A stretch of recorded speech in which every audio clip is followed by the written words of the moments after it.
Habari Gani, y'all. Happy Kwanzaa. More than likely, you've heard of Kwanzaa before. But do you really know what it means? It's not the black version of Christmas. Let's not be reductive, y'all. What it actually is an annual holiday that celebrates family, community, and African heritage and Black American culture. It's celebrated over the course of 7 days from December 26th to January 1st. Black families have been celebrating Kwanzaa since 1966 when it was founded by Dr. Maulana Karenga. Dr. Karenga created the holiday shortly after the Watts Rebellion in 1965. The US had continuously failed Black Americans. What's new? So he wanted a celebration that would not only uplift and unite us, but also reaffirm our cultural connections. And he based the year-end holiday off of first fruit celebrations in cultures throughout Africa in ancient and modern times. Each day of Kwanzaa represents the 7 principles of Pan-African culture. Each day, an elder greets everyone with Habari Gani, which means, what's the news in Swahili? And the family responds with the principle of the day. Here are the principles. Umoja, which means unity. Kujichagulia, which means self-determination. Ujima, which means collective work and responsibility. Ujama, which means cooperative economics. Nia, which means purpose. Kumba, which means creativity. And last but not least, Imani, which means faith. The family lights a new candle in the Kinara each day, starting with the black candle, which represents all of the people of African descent. Throughout the following days, family alternates between lighting the red candles on the left and the green candles on the right. The red represents the blood of our ancestors, while the green represents the land, life, and our future. These colors are also the same colors on the Pan-African flag.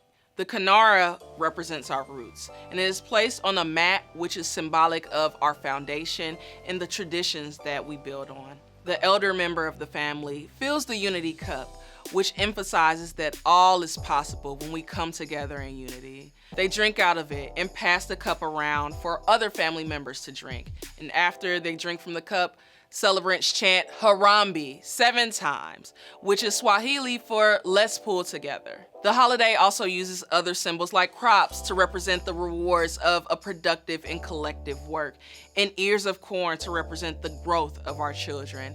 And they discuss the importance of each day's principles. Participants also use music, storytelling, and dance to celebrate. And celebrants reflect and recommit to the 7 principles over a feast called Karamu.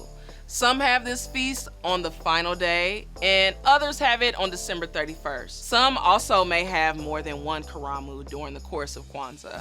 And yes, I know what you're thinking, gifts are associated with Kwanzaa. The holiday wasn't as popular at first, but it gained popularity in the 1980s and 90s. It also has had some shine in pop culture. I know you've heard Teddy Pendergrass's 1998 song, Happy Kwanzaa. If not, get into it.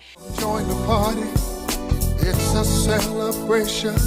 Karamu at Kwanzaa time of year. And of course, very popularly in an episode of Proud Family in 2001, which was one of my favorite episodes. Wow, what a lovely table. It's a Kwanzaa table.